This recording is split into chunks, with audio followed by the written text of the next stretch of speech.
fui ajudar o Neymar, mas...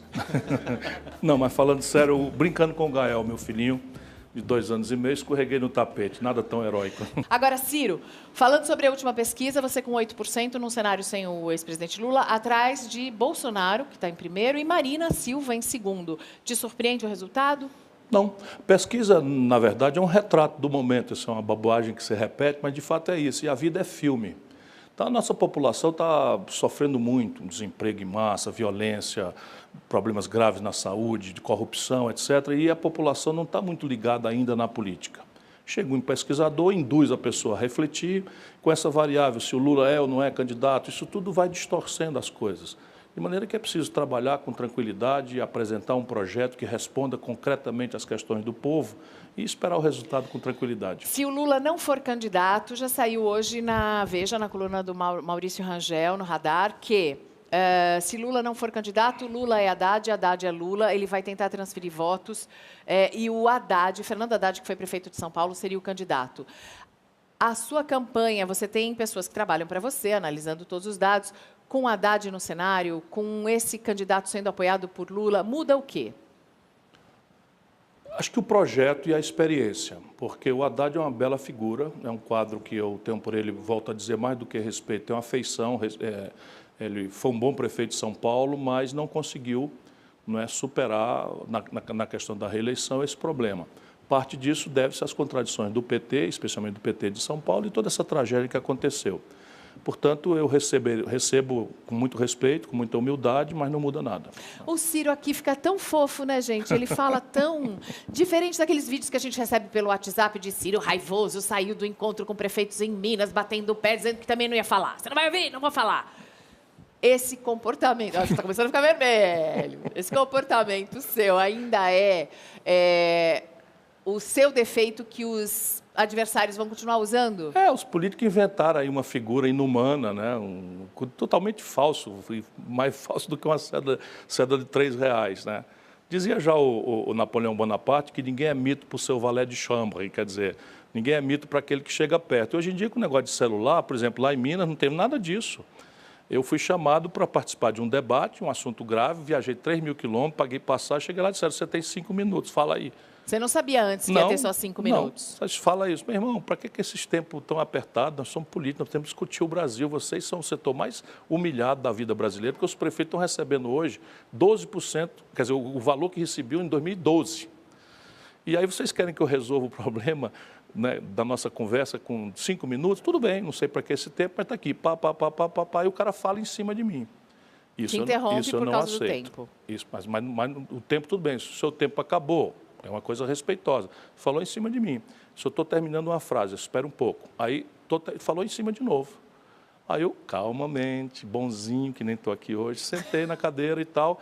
Aí, inacreditavelmente, o cara diz assim, e qual é a sua opinião sobre os impostos que não são partilhados? Era a frase que eu estava atrapalhando quando ele me interrompeu. Isso não é sério. E eu sou muito sério, sou bem-humorado, mas sou muito sério. Então, eu sou uma pessoa, não vou ficar aqui brigando por minuto. Aí, não, eu só tenho tempo para as suas considerações finais. Muito obrigado a todos. Me levantei e fui embora. Simples assim. Ai, Ciro, daí a Cruzoé faz a matéria especial de capa. A Cruzoé é para assinante só, tá, gente? Mas eu vou ler só a abertura. O Homem da Língua Grande. Uma incursão ao Ceará mostra como o falante Ciro Gomes faz política como um velho coronel. É um gestor ineficaz e suas ideias econômicas amalucadas são assustadoras para um país que precisa urgentemente de racionalidade para sair da crise. Seus inimigos usam contra você esse seu temperamento. O que esse seu temperamento pode trazer de benefício para você? Veja, as pessoas podem contar com um homem franco, com uma pessoa que não está disposta a vender a alma para ser presidente da República, nem para ser nada. Política, para mim, nunca foi meio de vida, e se eu posso mencionar, eu fui o governador de estado mais popular do país. Recebi no plenário das Nações Unidas o Prêmio Mundial de Combate à Mortalidade Infantil. Fui o prefeito de capital mais popular do país. Entra aí no arquivo do Datafolha. Hoje é tão fácil a gente corrigir essas baboseiras todas, né? E essa turma é furibunda, né? E as ideias econômicas minhas são as ideias que vão tirar o Brasil de uma situação de 13.700.000 desempregados, que essa gente defende. 32 milhões de brasileiros, nesse instante, estão empurrados para a informalidade, correndo do rapa nas cidades. vivendo de bico, humilhados. Nós temos quase 1 milhão de mulheres, Mariana, quase 1 milhão de mulheres no Brasil que detectaram na mamografia nódulo no seio e que estão com a vida aterrorizada, sem saber se aquilo é um câncer ou é um nódulo benigno, porque o Brasil tem mais de 14 milhões de cirurgias eletivas pendentes. Como resolver isso? E esses canalhocratas a serviço do baronato estrangeiro, da cobiça internacional, não querem que a população reflita sobre isso. E sabe quanto é que custa resolver esse problema? Quanto? 1 minuto de juro que se paga para a dívida. 1 minuto. Metade do orçamento brasileiro está indo para a especulação financeira. Metade do orçamento. As pessoas que escrevem para a gente aqui dizem que isso não é verdade. Pois é, é só entrar www.secretariadotesouro-nacional.gov.br. Quem for isento, isso é trivial. Isso não é matéria de opinião, isso é matéria de fato. Orçamento é a lei que determina todas as receitas e todas as despesas do governo. Pois bem, está aqui a minha mão para você cortar, você é uma repórter, então amanhã eu volto aqui, você corta, se não for verdade. Como se eu fosse o Leopoldo da Bélgica no Congo, pois tá, é, gente? Mas é porque eu sei que não vai acontecer, porque eu sei que é verdade, eu sou um velho estudioso. Olha, eu fui governador, fui prefeito, fui ministro da Fazenda, essa carreira, não sei das quantas, eu fui um homem que consolidou o Plano Real, tem minha assinatura no Real. Tem essa meninada à toa, que é a serviço aí do penas alugadas, porque há de pior no mundo, eles vão fazer isso porque não tem o que dizer de mim. São 38 anos, nunca respondi por um mal feito. Não tem o que dizer de você, não. Compara você ao Antônio Carlos Magalhães. Então vamos lá. Por qual aspecto? Um grande governador da Bahia que ele foi? Ou como dono da Globo? Eu nunca fui. Você quer? Eu nunca fui dono da Globo. Sarney é dono da Globo no Maranhão. O Sarney é dono da Globo no Maranhão, o Collor é dono da Globo em Alagoas, o Antônio Carlos Magalhães é dono da Globo na Bahia. E eu não tenho nem uma rádio, nem uma TV, nem uma empresa, não sou sócio de ninguém. 77 das 100 melhores escolas públicas do Brasil estão no meu estado. O melhor IDEB, que é o Índice de Avaliação do Ensino Básico do Brasil, é a minha cidade, Sobral. Voltamos com Ciro Gomes. Você mesmo disse que está muito próximo de formar uma aliança com o PSB, esteve lá em Recife essa semana para isso, também tem conversado muito com o DEM, tem conversado até com o PP. O PSB é uma aliança mais ou menos natural, mas DEM e PP não fogem um pouco daquilo que você prega, daquilo que você diz? Tem até perguntas chegando sobre isso. Não sai um pouco da coerência? Nesse esforço de ganhar as eleições, eu gostaria muito, não é? E estou fazendo tudo que está ao meu alcance, de ampliar a aliança, porque eu, com essa experiência toda que eu brinquei aqui, eu fui ministro 2 vezes, fui governador, fui prefeito, fui deputado estadual, fui deputado federal, e eu tenho muita experiência, eu sei o tamanho do problema do Brasil. Sabe, para você construir uma situação econômica que crie 13 milhões e 700 mil empregos, para você construir uma situação que você enfrente a violência que hoje está espetado o espinho do medo no coração de todo mundo. Veja o exemplo que eu já dei, que é o que mais me chocou, eu fico estudando as coisas e vi esse número, que é um sintoma absolutamente selvagem do caos que há na saúde do nosso povo. Para tudo isso eu vou precisar ter muita maturidade, muita experiência e muito apoio. E aí isso me põe o olho do outro lado. Então, o que é que eu estou procurando fazer? Dizer ao povo com sinceridade, com humildade, com simplicidade, que se nós olharmos para trás, parte dessas alianças são uma contradição inexplicável. Por exemplo, o PSB votou pelo impeachment da Dilma e eu chamo isso de golpe. A mesma coisa o Democratas, a mesma coisa o PP, a mesma coisa o Solidariedade. Porém, o Lula, quando ainda estava solto, fez uma caravana, chega em Alagoas e se abraça com Renan Calheiros.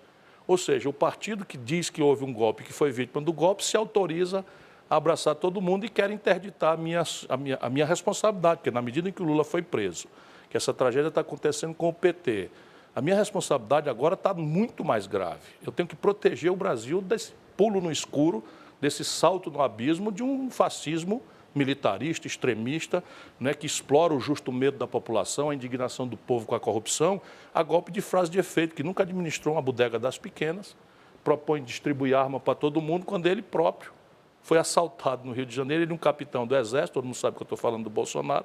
Bolsonaro é um capitão do Exército, foi treinado para usar arma, estava andando no Rio de Janeiro, chegou um assaltante, meteu um revólver na cabeça dele e dizem os adversários que ele fez xixi nas calças. Eu não acredito nisso, mas ele entregou a arma, ponto .40 para o assaltante. Você imagina se isso é solução, a gente distribui arma para o tiroteio dentro dos ônibus na hora que acontecer. Isso é uma selvageria e o nosso povo está com medo. E está inclinado a negar a política, com toda razão, está inclinado a essas soluções toscas, de dizer, enfim. E a minha responsabilidade é essa, é proteger o Brasil desse rumo do jeito que as coisas estão desenhadas. Se Deus escolher outro, não terei sido eu que vou me omitir. Portanto, só tem um jeito de explicar essa incoerência absoluta, é o projeto do futuro. Você vai permitir todo mundo entrar? Quem quiser? Não, o PMDB não. PMDB não. Por que o PMDB não? Porque o PMDB destruiu as melhores criações que a democratização brasileira produziu. Por exemplo? As duas melhores crias da democracia brasileira, da redemocratização, foram o PSDB, que eu ajudei a fundar, e o PT, que o Lula fundou. Esses dois partidos, ao invés de cooperarem e tirar o Brasil velho, sujo, podre, corrupto para fora, passaram a se antagonizar. E, resultado, o PMDB entra e vira o único fator estável da política brasileira. E roubando, usando os cargos públicos para fisiologia, clientelismo e ladroeira, não é? Destruíram as duas experiências. Nunca mais o PSDB ganhou uma eleição no Brasil, desde o Fernando Henrique. E o PT, olha o que aconteceu. E aí você veja, vamos... O PMDB é um fator que está sempre presente, né? Pois em todos os comigo governos. ele vai ser um fator ausente. Fica ali fora. Ô Ciro, mas aí a gente aproveita até para fazer a pergunta do Thiago Caramês. Ele fala o seguinte: você sempre se refere ao PMDB como um foco de desestabilização de governos desde o Fernando Henrique e que por isso irá desmontá-lo. O que garante que partidos como DEM, PP, Solidariedade não se articulem do mesmo jeito para agir assim com você, já que eles são feitos mais ou menos da mesma matéria-prima? Esse é um risco, não é? Que a minha experiência quer prevenir. Então, a minha conversa com eles, e vamos ter clareza, nesse momento eu estou especulando só porque eu quero fazer tudo à luz do dia, para que ninguém seja amanhã surpreendido por qualquer tipo de oportunismo. O presidente do Brasil não precisa de um presidente fraco. O Brasil precisa de um presidente forte, democraticamente forte, com autoridade para botar essa anarquia, essa baderna institucional que nós estamos vivendo, botar essas coisas em ordem, partir para cima do crime organizado. Isso exige muita força moral, muita autoridade. Por isso, eu vou correr todos os riscos. Se não me eleger, será a vontade do povo, a quem eu sirvo, e a vontade de Deus, que também é a guia do meu destino. Mas, se eu fizer a luz do dia, a conversa foi como foi a última. Eles têm candidato a presidente hoje, que é o Rodrigo Maia. Um jovem que eu estou com muito agrado de ver crescendo na vida pública, não há nada que deslustre a vida do Rodrigo Maia. Sou amigo do pai dele, César Maia, que foi prefeito do Rio de Janeiro, eu ajudei. E ele é o candidato dessas forças lá. Então, eu não posso passar por cima. Porém, eles me deram a oportunidade de conversarmos sobre este dia seguinte. E eu fui, tivemos um jantar e foi uma coisa muito séria. Por mais que as pessoas duvidem, têm razões para duvidar, nós conversamos sobre modelo tributário, modelo previdenciário e começamos a achar determinadas convergências, e eu disse exatamente isso para eles: olha, nós precisamos construir um presidente forte e podemos estar fazendo história, porque se nós conseguirmos êxito nisso, nós teremos criado, pela primeira vez da redemocratização para cá, um eixo de poder que dispensa o PT e o PSDB e cria um ambiente para a gente desmontar essa máquina de chantagem e de corrupção em que se transformou a maioria do PMDB, sempre lembrando que eu também conheço muita gente do PMDB muito séria, com quem eu andaria com muita honra e prazer em qualquer lugar. Cito sempre o Requião, não é, no Paraná, cito o Jarbas Vasconcelos em Pernambuco, cito Mauro Benevides, o velho senador, deputado federal, meu colega lá do Ceará. Foi nesse jantar que você se comprometeu a pedir desculpas para algumas pessoas? A turma das revistas aí misturou alho com bugalho. Eu nunca me preocupei na vida em pedir desculpa de coisas que eu considerar na minha consciência de que eu errei. E como eu sou um homem da luta, não é, eu muitas vezes acertei, talvez desproporcionalmente, pancadas e tal. E se a minha consciência me indicar, não é para ninguém deles, nem por outra qualquer razão, eu gosto de fazer isso. Sabe, me faz bem para a minha alma pedir desculpa. Errei, me desculpe, me entenda, por favor. Meu motivo não foi subalterno, não foi criminoso, mas passei da conta, não custa nada. Mas eles misturaram na revista um alho com bugalho. Eu pedi, houve um episódio em que era assim, o ACM Neto me disse: olha, o Paulo Derney odeia você. E eu disse: eu compreendo. E aí eu falei, não para ofender o Paulo Derney, mas era para denunciar a compra de votos do tempo do Fernando Henrique, para a reeleição. Mas a mim não me custa nada, fui colega dele, tomar o telefone e pedir desculpa para o Paulo Derney. Paulo Derney Avelino do Nenhum problema. Aí diz assim: não, mas tem outras pessoas e tal. Aí é outro assunto. Não, você faça uma lista para quem você quer que eu ligue, Não é para pedir desculpa, porque também não precisa pedir tanta desculpa assim, muito menos para as posições que tomamos. Eu considero que o Brasil está sob um golpe de Estado. E eles consideram que foi um impeachment legítimo. Isso não tem desculpa que resolva, isso é insolúvel. Portanto, só tem um jeito, é fazer um entendimento para o futuro do Brasil ao redor de uma coisa muito clara. Um projeto nacional de desenvolvimento que, na minha opinião, deve se comprometer com os interesses práticos de quem trabalha e com quem produz. Olha, Ciro, você considera que houve um golpe de Estado no Brasil, mas ele foi feito por meios legais ou constitucionais e com o aval do STF? Como fazer para não ficar sozinho nesse discurso, para não ficar refém? Não sei, será que PP, DEM, PS... Será que não... PSB. Será que não estão por trás também fazendo alguma coisa e depois você correu o risco de ficar isolado? A atividade que eu escolhi como vocação é arriscada, bastante arriscada, mas eu já te disse outra vez que eu não quero ser presidente da República deixando a alma no caminho. O Brasil não precisa de um presidente fraco. O presidente fraco está aí o Temer. Está aí o Macri, na Argentina, recém-constituído, fez tudo que a vassalagem da prepotência dos interesses do baronato internacional o qual fez e estão lá agora querendo comer o fígado dele. É uma coisa muito difícil, não é, para um cara experiente como eu. Não é? Eu brinquei até com muitas vezes, eu não sou a Dilma. O Ciro levou essa experiência... Você levou essa experiência para esse encontro recentemente com o mercado financeiro. Por que com o mercado? O Ciro citou o Macri da Argentina. Macri tinha todo um discurso mais liberal. A Argentina acabou indo pedir água para o FMI. É muito complicado a gente estar num país da América Latina, na América do Sul, a gente ser a potência que é e agir da maneira que age. É muito... O Brasil tem algumas coisas específicas que nos transformam em um peão extremamente importante no tabuleiro do jogo mundial e a gente não assume isso. A gente podia sair de peão para bispo, pelo menos um cavalo no centro do tabuleiro faz tempo e a gente continua sendo peão. Ciro, como é que foi esse encontro com o mercado? Porque me surpreendeu ver na Folha de São Paulo uma manchete dizendo que você foi agradável e cativante. Cirinho, Paz e Amor, gente. De Cirão da Massa foi para Cirinho, Paz e Amor? Paz e Amor não, eu sou da luta. Agora, eu não tenho inimigos que eu escolha. Então, eu fui dizer ao mercado o seguinte, eu não quero a simpatia de vocês. Eu vim pedir confiança. Por quê? Porque 50 pessoas, fulano, beltrano, cicrano, eu acho em qualquer bairro, de qualquer cidade do Brasil, e tenho muito prazer de abraçar, de carinhar, porque esse é o meu povo, pensando em voto. Mas vocês, disse eu para eles, vocês são líderes. Mas você é contra o mercado? Como é que alguém pode ser contra o mercado? O mercado é uma essencialidade da vida humana. Você vai desfazer tudo que foi feito dos acordos do pré-sal, por exemplo? Sim, pronto. Então, veja bem, no mundo do petróleo, existe 80% desse mundo do petróleo são estatais e 20% um oligopólio dos países, das empresas privadas que não têm autonomia nos seus respectivos países de petróleo e se puseram a serviço dos seus países a predar o petróleo dos outros.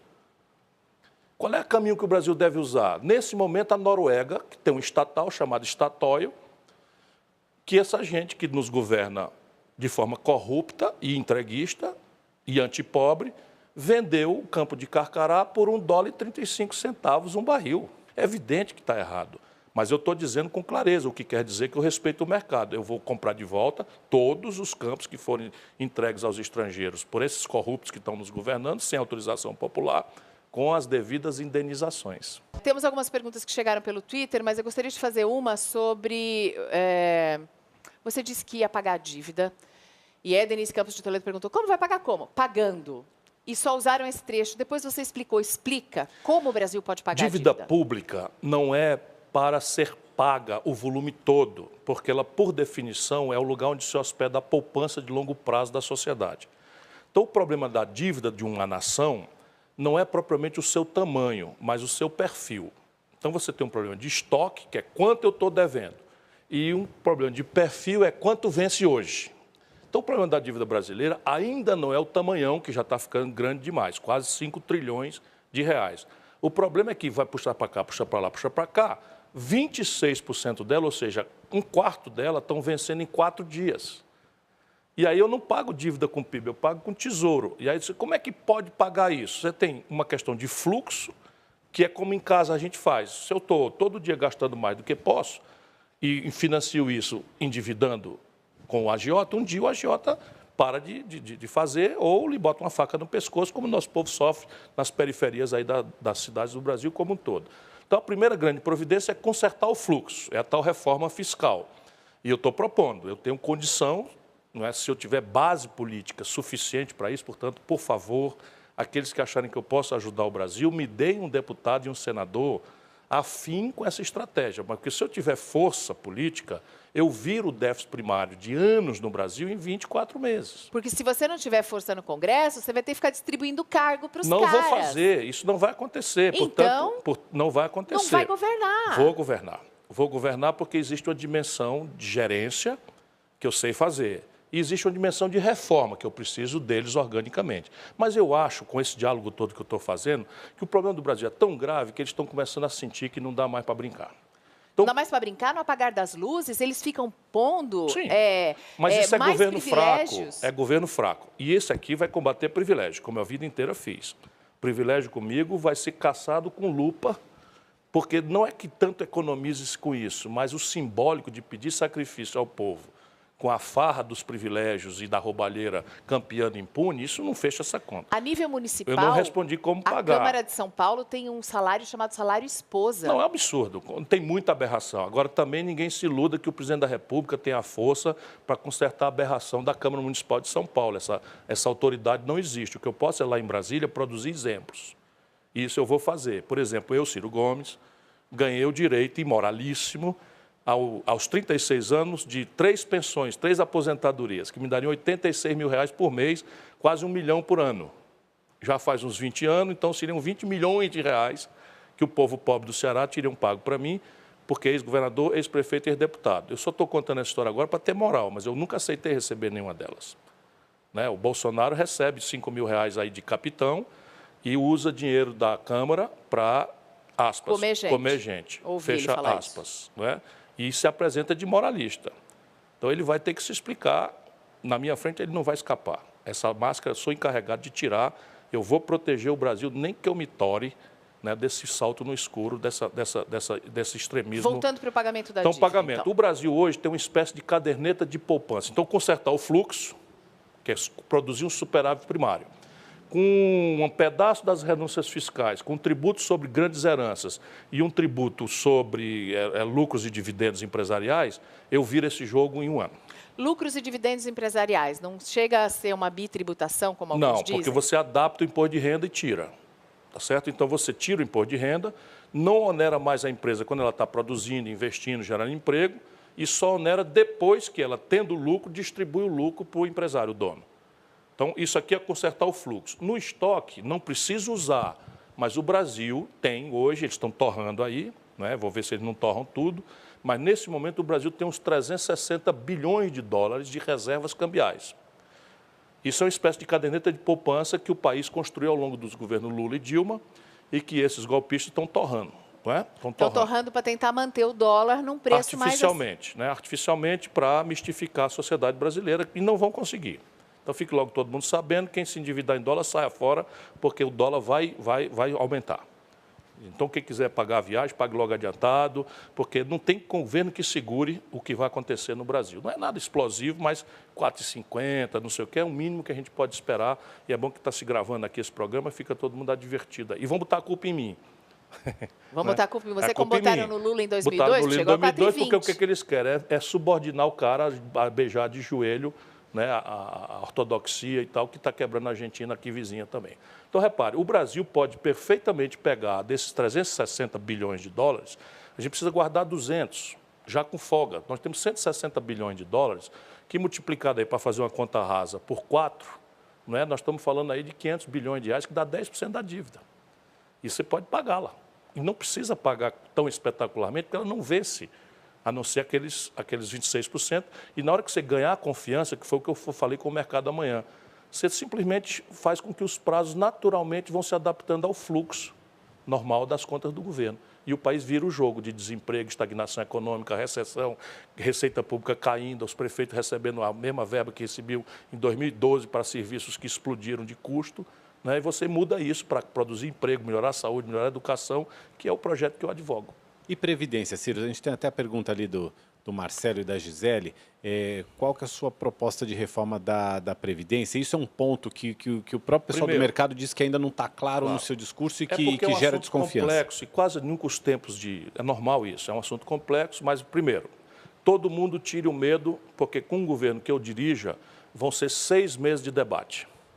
Todas as centrais sindicais, todos os sindicatos, todas as universidades, todas as entidades empresariais, toda a academia, toda a experiência internacional comparada, tudo vai ser trazido para a gente fazer um fraterno, generoso, tranquilizador debate.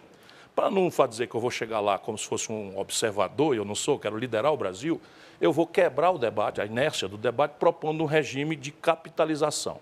E todo mundo concorda que esse é o melhor regime, mas todo mundo diz assim, mas e o custo? Como fazer de um regime que hoje... Como é que funciona isso? Hoje nós temos uma geração que está trabalhando hoje, paga as aposentadorias da geração que já envelheceu. Isso é o sistema de repartição. Ele não funciona mais. Por quê? Porque a nossa sociedade está envelhecendo muito.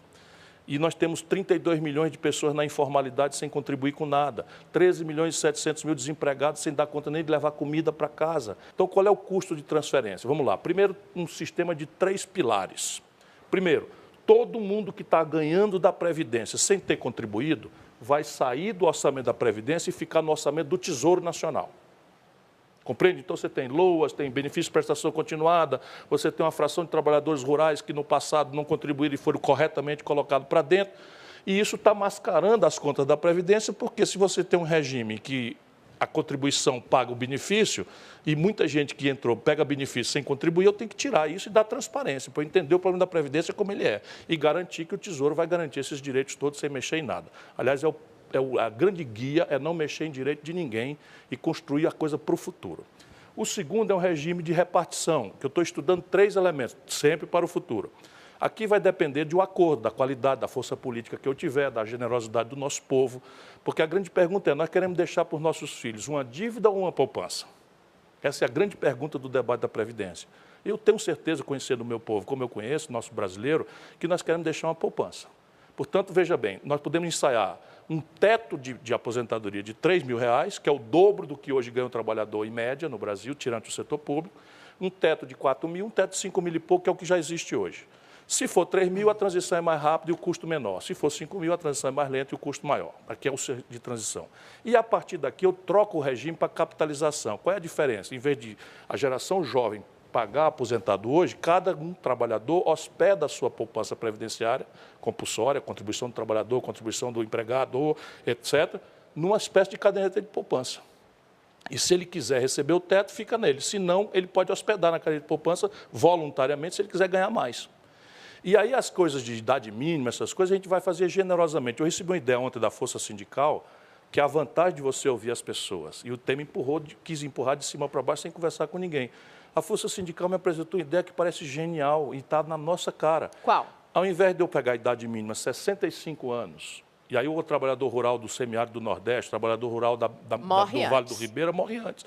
Botar um professor para trabalhar 50 anos para ter direito à aposentadoria integral. Qual é a ideia deles? Olha como é simples e genial.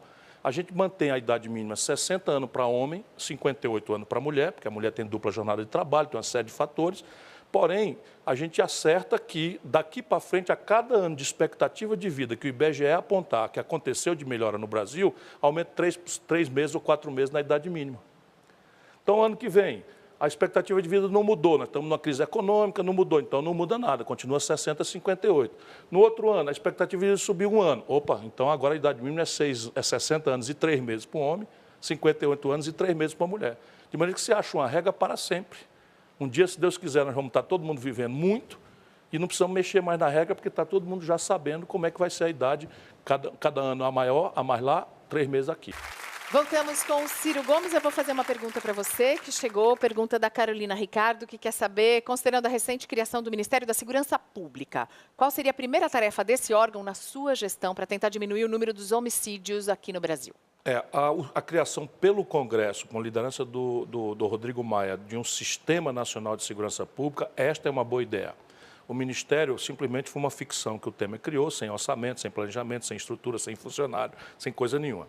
Mas o Sistema Nacional de Segurança Pública é o caminho E, evidentemente, nós temos um punhado de coisas para fazer, mas vamos concentrar. Hoje, o Brasil está com 62.500 homicídios em 12 meses. Gente, isso é mais que número de muita guerra por aí, viu? É o dobro, né, das guerras últimas que o país está no mesmo período. E aí, nós só temos tido capacidade de investigar uma minoria ínfima dessas coisas. As fontes aqui são as mais terríveis, porque não há um sistema nacional de informação que eu vou criar, não há uma padronização dos indicadores. Por exemplo, São Paulo está subnotificando as mortes violentas, porque classifica lá pessoas que levaram 5 tiros como suspeita. Então, não considera homicídio, até que... Então, tem mais de 100 mil suspeitos nessa fraude que São Paulo está fazendo da notificação. Como você criaria esse sistema unificado? Como é possível fazer isso? Basicamente, você tem que hierarquizar e dividir tarefas. Você tem uma Senasp, a Secretaria Nacional de Segurança Pública, e ela deve ter recursos condicionados a cumprimento de determinados padrões. Por exemplo, os estados têm que aceitar a padronização da notificação de homicídios e mortes violentas. Se fizerem a padronização, vão receber dinheiro. Se não fizerem, comigo, não recebe dinheiro. Depois, a grande questão é o operacional da Polícia Federal, porque essa explosão de homicídios, ela se deve basicamente à guerra das facções criminosas. E essas facções criminosas, os cabeças delas estão todos presos. Olha como é que está a situação do Brasil. Estão todos presos. E comandam o crime, a disputa por território, de forma bárbara, de dentro da cadeia. Então é preciso mudar tudo o que tem de aparato de informação, de regulação, até chegar no limite, inclusive, de entregar aos juízes, como pena acessória, a faculdade de acabar com a inviolabilidade das comunicações dos chefes do crime organizado. Ou seja, mesmo a conversa deles com advogados e com família tem que ser gravada como é no mundo inteiro. E isso é uma coisa que vai ser feita. Agora, veja bem, a Polícia Federal de um país de 207 milhões de habitantes tem 11 mil agentes. É muito ou é pouco? Não, é mínimo, é nada. São Paulo tem 130 mil pessoas na Polícia Militar. Então, o Brasil, para 207 milhões, tem 11 mil policiais. Mas isso é só o começo da tragédia, que a gente devia até falar muito baixinho para não avisar o crime organizado dessa maluquice, entre outras tantas. 5 mil desses policiais estão atrás de balcão, atrás de birô, carimbando passaporte, carimbando, fazendo trabalhos administrativos. E a Polícia Federal é super qualificada, Essa né? é maravilhosa, essa é maravilhosa. Eles têm uma dureza com as tentativas de infiltração de corrupto, que é um exemplo de instituição que pode funcionar no serviço público. Então, eu chegando, vai haver um concurso imediato, tem que revogar tal emenda 95, mas haverá um concurso imediato para tirar todos os policiais treinados para a investigação e substituí-los por policiais de nível médio para ostensividade e por funcionários administrativos. O que é a 95 que tem que ser revogada? É uma emenda à Constituição que esses malucos disseram, empurraram goela abaixo sem conversar com ninguém, em que o Brasil está proibido de gastar com saúde, educação, segurança. É o teto de gastos. Isso não é bom? Não, é péssimo. Porque nascem 2 milhões e 700 mil bebês no Brasil por ano. 20 anos, 2 milhões e 700 mil bebês por ano, nós estamos falando de 50, 60 milhões de pessoas que não vão ter maternidade, que não vão ter pré-escola, que não vão ter creche. Isso não é um negócio de louco. Isso nunca existiu na face da Terra. Mas a gente não precisa de uma lei para proibir que se faça dívida além do que poderia gastar? Precisa. Façamos-la discutindo com a população, façamos-la, né, de forma não sofisticada como emenda à Constituição e façamos-la... Vai, Jânio Quadros. Né, façamos essa lei abrangendo todas as despesas. Porque, repare bem, vamos botar o nosso povo no jogo. 50% do orçamento, a metade do orçamento, ou seja, todas as receitas, todas as despesas, metade gastos financeiros. Isso está fora da emenda 95. 29% Previdência Social, em que 2% dos privilegiados levam 1/4 de todos os benefícios. Está fora. Onde é que entrou? Educação, saúde, segurança pública, que são as tragédias do nosso povo, ciência, tecnologia, estrada, porto, aeroporto. Você imagina, o Brasil passar 20 anos sem dar manutenção nas estradas, Mariana? Como os portos não vão ter a modernização, isso é uma loucura, não vai ser cumprida já agora. Ela é matematicamente incongruente. Então, tem que revogar, mas voltando para a segurança, a grande questão aqui é reforçar a capacidade de inteligência, contra-inteligência e investigação. E encerrar essa mistificação grosseiramente desrespeitosa de que nós vamos resolver problema de crime com aparato. Exército apontando fuzil para a comunidade de favela. em que, para pegar um bandido, você constrange a vida de 100 homens e mulheres trabalhadores que estão saindo para o trabalho ou matar um estudante. É com inteligência. É com inteligência, investigação. E a nossa Polícia Federal está pronta para dar essa contribuição. Ciro, uma outra tragédia nacional é a questão da educação. A gente está formando jovens que saem da escola sem saber interpretar um texto, sem saber fazer conta. Aí eu aproveito para te fazer a pergunta do Rodrigo Costa. Ele fala: quais as experiências de educação no ensino fundamental do Ceará que podem ser levadas ao Brasil inteiro? O Ceará tem 77 das 100 melhores escolas básicas do Brasil pela avaliação do Ministério da Educação. E sabemos que o Ceará é um dos estados mais pobres do Brasil. A minha cidade, como eu já disse, Sobral, tem o melhor IDEB do Brasil. Já atingimos os níveis que eram esperados para 2025, 2030. E estamos atingindo determinados scores e trouxemos a própria avaliação internacional do PISA. O Ceará hoje é o estado que tem proporcionalmente a maior população de estudantes de nível médio em tempo integral, com escolas profissionalizantes, volto a dizer, em tempo integral. Ora, o estado do Ceará é muito pobre. Se o Ceará pode, essas boas práticas têm que se generalizar no Brasil e isso é o meu compromisso. Que práticas que são essas? Não, as práticas basicamente têm a ver com o acompanhamento do aluno individualizado. O tempo série, nós acompanhamos, nós não deixamos, não fazemos progressão automática e não deixamos o aluno se frustrar com a repetência, porque é a maior causa de evasão. Então, nós fazemos, se o aluno tem dificuldade, nós o acompanhamos individualmente. E o qualificamos e o retreinamos, inclusive para situações especiais, como autista. Nós temos um professor para cada autista. Isso tudo é perfeitamente possível de fazer se você tiver prioridade. E isso é para nós a prioridade. Isso não se faz em curto prazo. Então, a tarefa aqui, basicamente, é de duas naturezas. Uma é mudar radicalmente a qualidade da escola. Porque em tempos de Google, Mariana, para você um garoto pintar o cabelo, botar a roupa, entrar no ônibus, não sei o que e tal, e chega lá e vê um professor se esforçando para dizer que o Brasil foi descoberto por Pedro Álvares Cabral, dia 22 de abril de 1500, ele vê isso no Google com um filminho, né, isso tudo é lixo. Então, nós precisamos ajudar os professores que já começam a fazer isso muito sem apoio, a mudar o padrão. Agora, nós precisamos ensinar o aluno a perguntar, associar informações que existem e criar uma informação nova.